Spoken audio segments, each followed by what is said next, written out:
সাকিবের বিরুদ্ধে মামলা নিয়ে সরব ক্রিকেটাররা। এনামুল হক বিজয়, রুবেল হোসেন, কাজী নুরুল হাসান সোহান, শান্ত মমিনুল লিটনদের পর এবার কথা বলেছেন মুশফিকুর রহিমও। রাওয়ালপিন্ডি টেস্ট জয়ের নায়ক সাকিবকে বন্ধু অবহিত করে বলেছেন, সবসময় তোমার পাশে আছি। সাকিবের নামে উঠা অভিযোগ মিথ্যা দাবি করে জোরালো প্রতিবাদ জানিয়েছেন মিস্টার ডিপেন্ডেবল।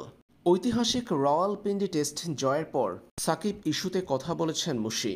রাজনৈতিক মামলায় ফেঁসে যাওয়া সাকিবের পক্ষে অবস্থান নিয়ে মুশফিকুর রহিম জোরালো প্রতিবাদ জানিয়েছেন। পাশাপাশি সাকিবের দ্বারা যে এমন কাজ সম্ভব নয় সে বিষয়টিও পরিষ্কার করেছেন।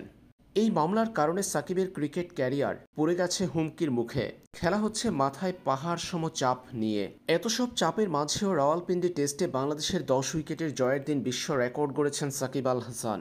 আন্তর্জাতিক ক্রিকেটে বাঁহাতি স্পিনার হিসেবে 700 উইকেটের মাইলফলক স্পর্শ করেছেন বিশ্বসেরা অলরাউন্ডার সাকিব আল হাসান প্রসঙ্গে মুশফিকুর রহিম বলেন, সাকিবকে বাঁহাতি স্পিনার হিসেবে সর্বাধিক উইকেট নেওয়ার রেকর্ড গড়ার জন্য অভিনন্দন।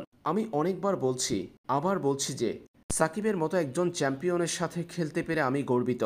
সাকিবকে শুরুতে সতীর্থ ও ভাই এবং পরে বন্ধু হিসেবে উল্লেখ করে মুশফিকুর রহিম জোর গলায় দাবি করেছেন সাকিব কোনো অমানবিক কাজে লিপ্ত হয়নি। সাকিবের পাশে আছেন জানিয়ে মুশফিকুর রহিম বলেন, একজন টিমমেট এবং ভাই হিসেবে আমি সাকিবের কঠিন সময়গুলোর সঙ্গী।